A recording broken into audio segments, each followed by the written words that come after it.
Welcome to the Famous Girl TV.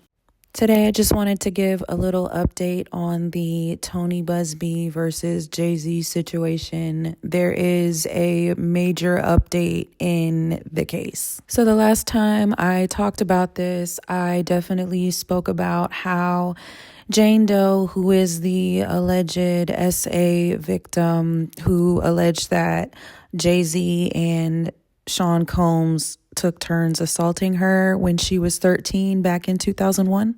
I spoke about how she recently had to come out publicly twice to basically stand on her claims and say that, hey, I am not recanting anything.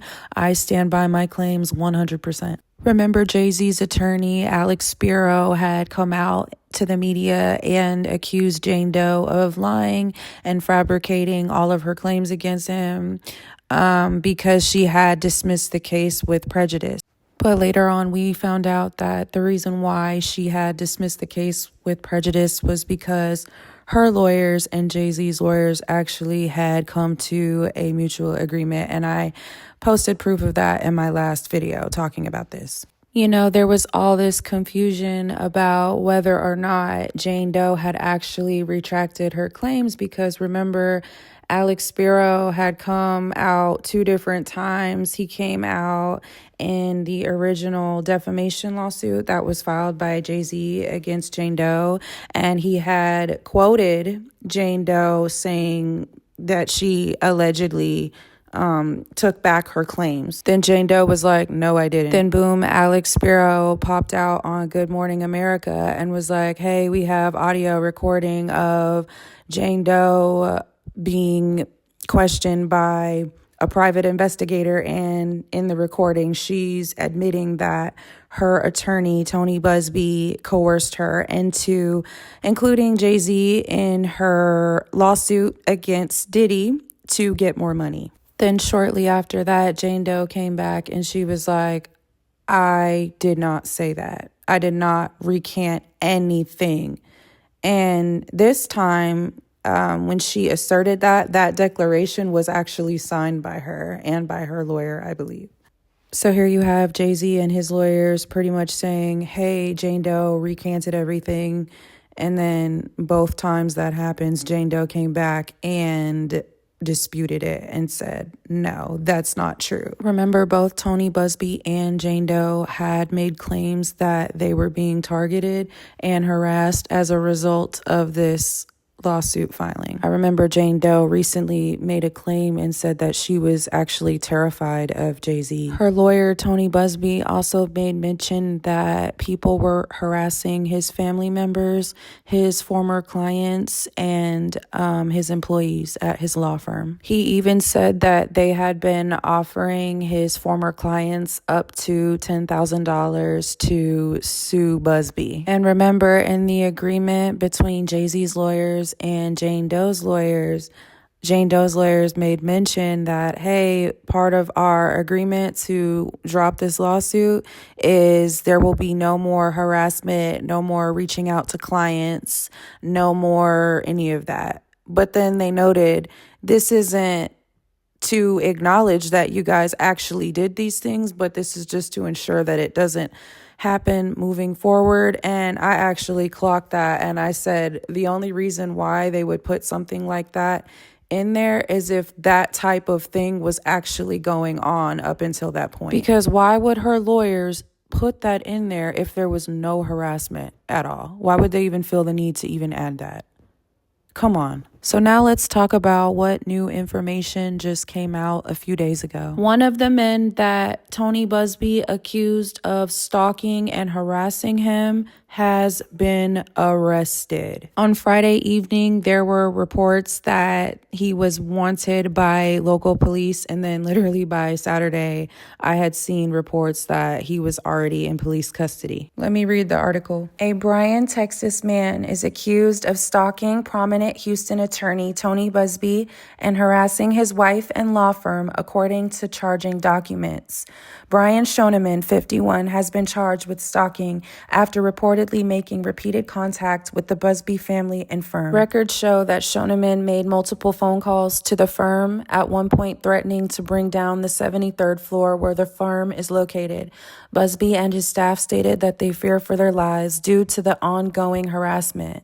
After Buzbee and his firm turned over evidence of the stalking, a Harris County deputy spoke to Shoneman and warned him to stop contacting Buzbee and his employees. Shoneman reportedly told the deputy he would stop, but insisted he needed to reach out one more time. The deputy noted that he believes Shoneman is suffering from mental health issues. Despite the warning, Shoneman continued making multiple calls to the firm, reportedly stating that Buzbee was going down if he didn't fix things.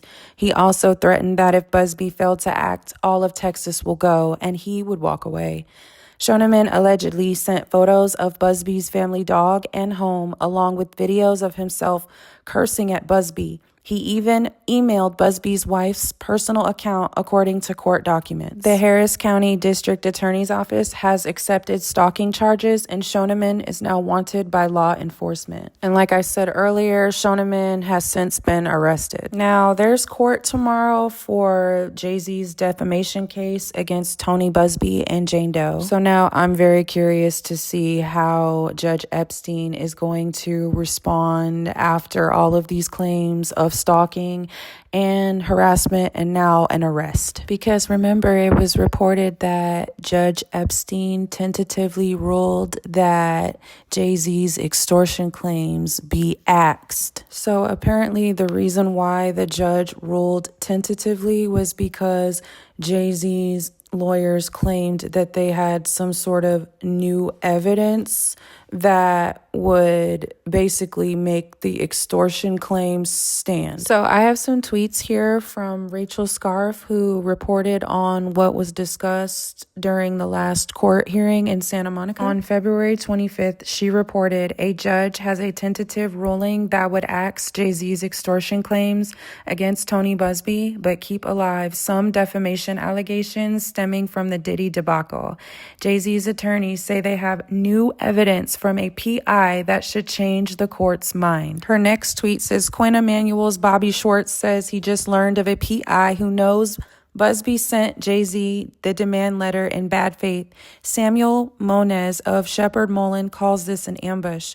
Right now, Judge Mark Epstein's tentative says the demand letter is protected litigation activity. Judge Epstein says he would change his mind if Quinn Emanuel has evidence that Buzbee wrote this letter without his client's permission and without any real intent to imminently file litigation. If so, says the judge, it's sounding more like extortion. So to sum it up, basically the judge is saying that, okay, in order for your claims against Tony Buzbee regarding extortion to stick, then you need to basically have solid evidence. You need to have evidence that can prove that Buzbee wrote that letter without his client's permission. That's the only way that you can prove extortion. So it's like, based on the way she worded the tweets, it was almost like the judge decided to rule tentatively to give Jay-Z's side extra time to collect whatever new evidence they said that they had. And then the part where the judge said that he would change his mind if they were able to provide the evidence to, prove extortion. But my whole thing is that they obviously didn't have the evidence when they filed the defamation lawsuit, right? They didn't have the evidence to prove extortion. So why are you ruling tentatively? Why not just throw it out? It's like you're giving them extra time to go find evidence that they should have already had from the beginning. And then it's like you're giving them a heads up by saying, well, if you can just do this one thing, then I might change my mind. Like, no, either you prove the case or you don't. There's no in between. There's no, I might change my mind if you can prove this. They can't prove it. If they could prove it, then they would have done it. And then for Jay-Z's lawyers to come back and say that they have new evidence from a PI that should change the court's mind. What? Absolutely not. How do you change the court's mind with new evidence from a PI? That's crazy. So I want us to realize that literally a week after this court hearing, I want to say it was about a week later, the reports came out that Jane Doe had allegedly recanted her claims. Remember? The reports came out that PIs had been showing up to her house, asking her questions and trying to get her to take back her claims against Jay-Z. So now I'm sitting here realizing that, wait a minute, hold on.